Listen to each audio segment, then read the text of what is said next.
인사관리에 대한 내용 하나 소개시켜 드리겠습니다. 21세기에 마음을 얻는 방법이라는 거고요.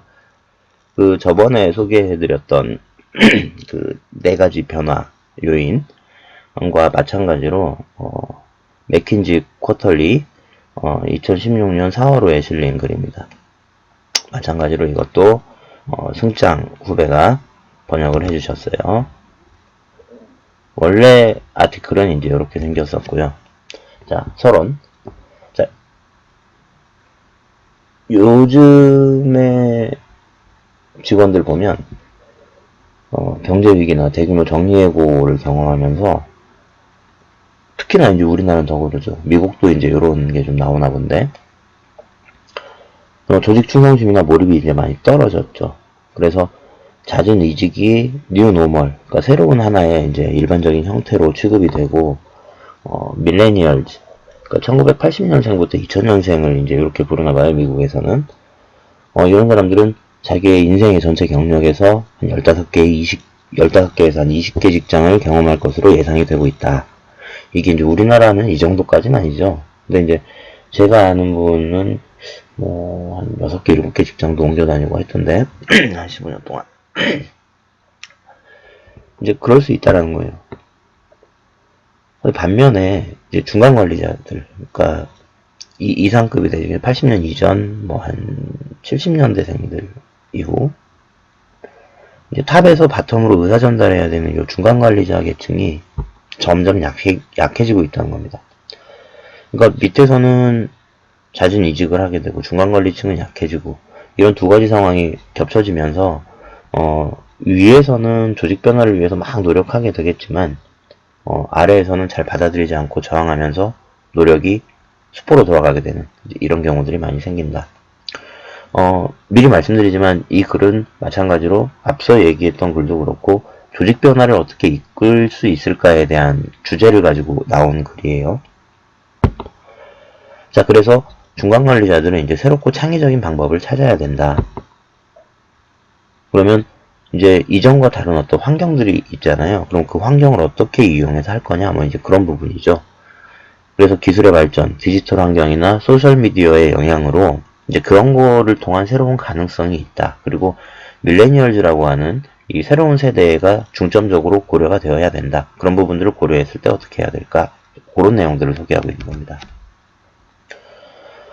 New Tools for Influence, 그러니까 영향을 미칠 수 있는 새로운 도구들이 이제 뭐가 있느냐. 첫 번째, 자, 디지털 기술의 발전은 공감과 확신을 전파하는 노력을 강력하게 도와줄 수 있다. 디지털 기술을 통해서 이제 이런 것들을 더 용이하게 할 수 있다는 거죠. 직원들로 하여금 변화 노력에 참여할 수 있도록 하고, 그러니까 소셜미디어나 이런 걸 통해서 본인이 직접 참여할 수 있도록도 할 수 있고, 변화에 자기가 어떤 역할을 하고 있다고 느끼게 해줄 수도 있다. 최신의 디지털 기술은 메시지를 개인화하고 개인 니즈에 맞춰서 변형할 수가 있다. 그러니까 보통 스팸처럼 보내도 이게 나한테 맞춤이 돼서 이렇게 내용들이 오는 경우들이 많죠. 페이스북이나 이런 거 봐도. 근데 사람들은 똑같은 내용으로 오는 것보단 나한테 개인화된, 맞춤형 된 그런 커뮤니케이션을 더 좋아하고, 또 CEO로부터 전달되는 동안 이 메시지의 의미가 변질될 수 있다는 거죠. 중간 거치고 또 거치고 하면서 내려오면 이게 약간 왜곡이 될 수 있잖아요. 근데 이게 직접적으로 이렇게 나한테 맞춤이 돼서 커뮤니케이션이 되기 때문에 이 메시지의 변질을 막을 수 있다라고 하는 게 이제 중요하다는 거죠. 자, 그 다음에 기술은 변화의 장애물을 찾아내도록 도와준다.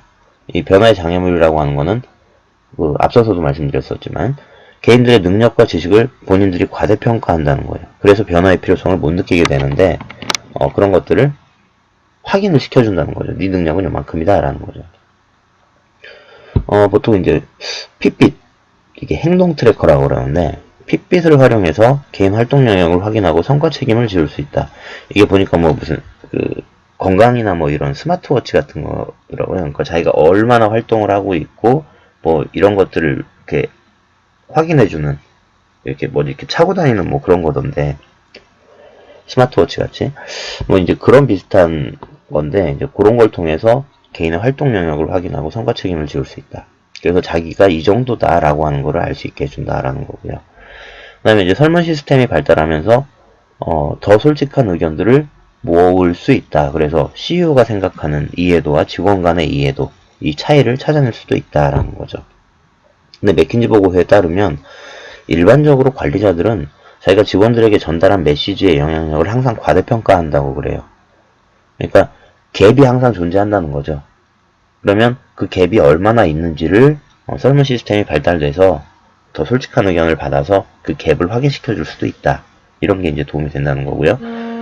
그 다음에 기술을 역량 향상에 활용할 수도 있다.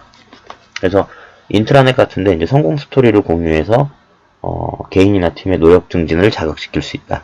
그 다음에 소셜 플랫폼 같은 거를 의사소통 공간으로 활용할 수도 있고, 그거를 역량 향상이나 공동체 의식을 제고하는 그런 수단으로 활용할 수도 있다는 거죠.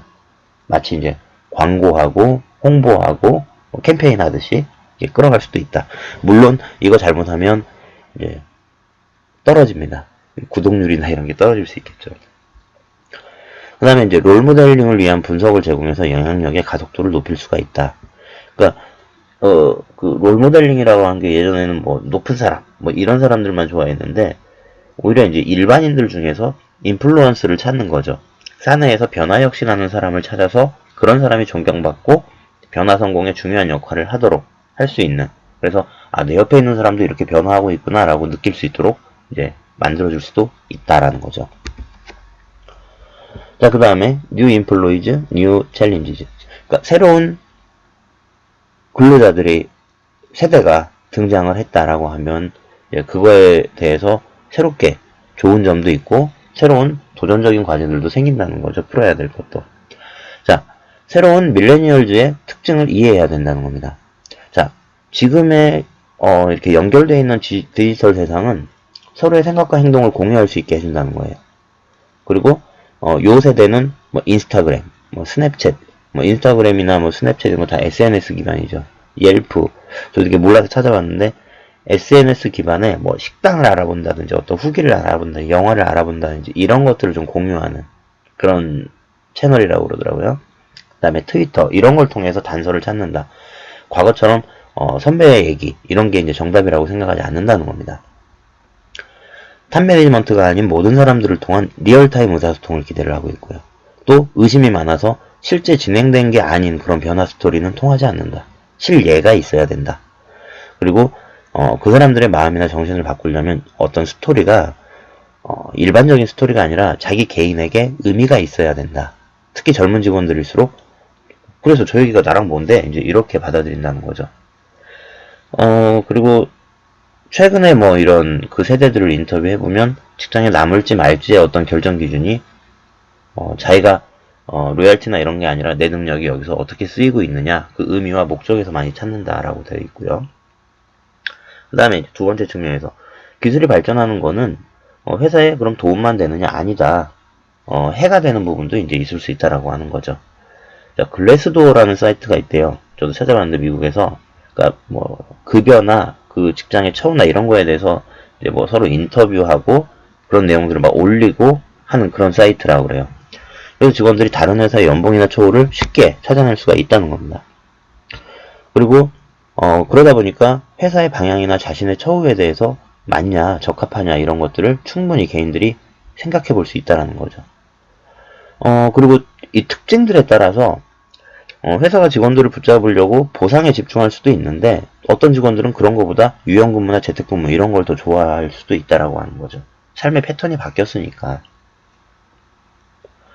그래서 이제 변화를 추진하는 리더들은 이 직원들에게 어떤 회사에 어떤 영향력이 미칠 수 있는 공식적인 강화 장치가 제대로 됐는지를 잘 점검해야 된다. 그러니까 대상자들한테 잘 통하는 강화 장치라고 하는 게 급여, 보수에 대한 부분인지 권한을 줘야 되는 부분인지 아니면 그 사람들의 삶의 여유로움을 줘야 되는 부분인지 이런 것들을 잘 파악해서 활용을 해야 된다. 그 다음에 젊은 세대들의 역량을 향상시켜줘야 된다. 이 사람들은 개발 기회에 많이 목말라 있다고 항상 이렇게 뭐 노력하고 싶어하고 그래서 그 역량을 향상시켜주는 걸 간과해선 안 된다.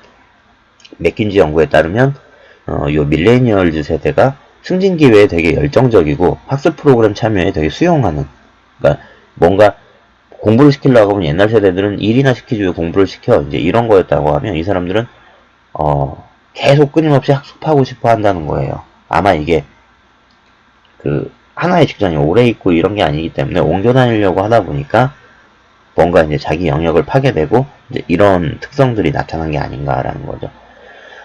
최근 이런 부분에 신경을 쓰는 조직들이 생겨나고 있다고 그래요. 뭐 스타벅스, 뭐 안셈, 뭐 FCA, 뭐 이런 회사들이 있는데 안셈은 스타벅스는 잘 아실 거고요. 뭐 안셈 FCA가 뭐 회사 이름이에요. 안셈은 제가 봤는데 기억이 안 나네.